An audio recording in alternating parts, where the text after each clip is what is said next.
Parlons vrai. Rudy Zorobabel. De retour avec votre invité, Rudy, Nicolas Joachim Eugène, chef de projet du réseau DMJ, entendez par là dispositif Média Jeune. Nicolas Joachim Eugène, bonjour. Bonjour. Hier, vous avez organisé avec le dispositif Média Jeune l'INH pour la paix sur la place de la Victoire. Quel était l'objectif de cette manifestation? Alors, l'objectif de cette deuxième édition, effectivement, c'était au cœur des quartiers, avec les associations de quartier, de faire un lionnage pour la deuxième édition.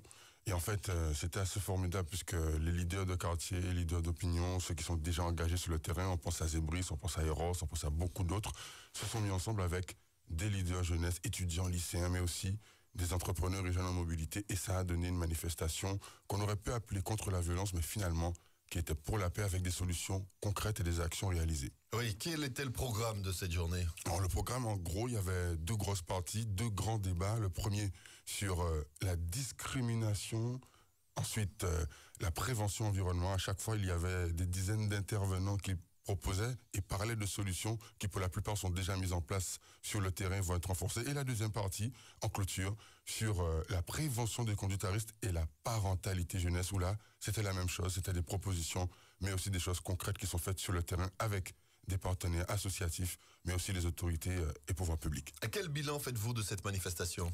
Alors, le bilan est vraiment excellent en termes de contenu pour ceux qui étaient présents. D'ailleurs, on avait prévu des parties de débat qui ont duré 2 à 3 fois plus longtemps. On remercie l'ensemble de ceux qui ont joué le jeu. Après, derrière, la mobilisation continue chaque semaine, puisqu'en réalité, il y a les rencontres réseau, les rencontres pour les lycéens près du bassin de Bainbridge avec tous les autres, les rencontres campus, comme cet après-midi, de 16h à 20h, mais aussi les rencontres pour les jeunes entrepreneurs et jeunes en mobilité, notamment le jeudi après-midi. Ben justement, j'imagine que vos actions s'étalent toute l'année. Quel est votre programme? Alors, le programme, c'est la suite des rencontres hebdomadaires, on rappelle, sur le bassin de Bainbridge le jeudi à midi, à la médiathèque Roger Thompson. Le jeudi soir, cette fois-ci, à l'espace régional du Rézé, avec aussi en soirée au CCT, en face du collège où les actions continuent, notamment avec les jeunes de quartier, notamment Babas, et le vendredi sur le campus. À partir de là, c'est la plateforme de préparation des actions à venir, le grand séminaire jeunesse de début mai, l'opération Inter-Assoc Challenge qu'il y aura au deuxième semestre à la mi-novembre, mais aussi et surtout pendant les grandes vacances, dès le résultat du bac, les FFE Days à l'espace du réseau, l'espace régional Cité des métiers.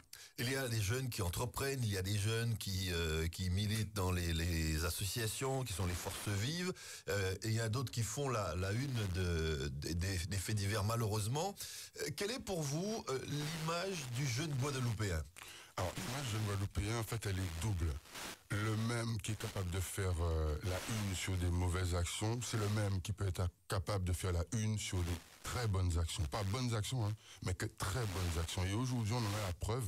Et aujourd'hui, c'est à nous de savoir qu'est-ce qu'on fait avec cette jeunesse. Pas pour cette jeunesse, avec cette jeunesse, car l'avenir, ça va se dessiner ensemble. On sait que la population est vieillissante. Nous ne pourrons rien faire sans la jeunesse.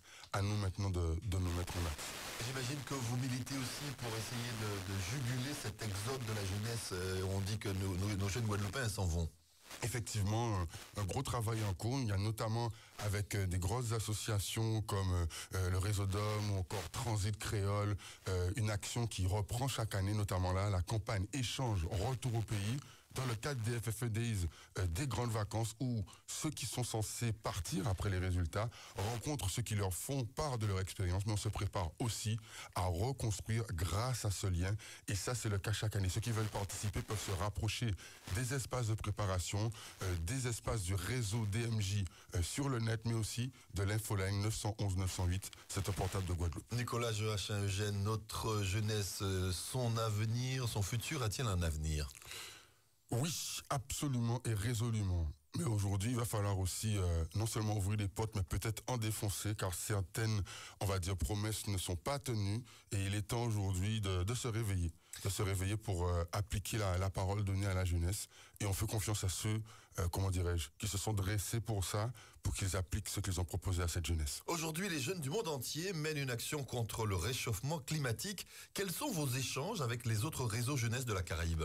Alors les échanges justement sont très intéressants avec ce qui est en train de se passer en ce moment, l'ouverture à la Caraïbe au niveau durable. On a notamment aujourd'hui notre référent Timo Versis qui repart pour Paris alors qu'il est installé à New York. Et effectivement, que ce soit sur le climat, mais aussi sur l'expertise que la jeunesse guadeloupéenne a donnée au monde, on reste tout à fait ouvert. Et encore, je pense qu'on va remporter certains prix là dans les mois et les années qui arrivent.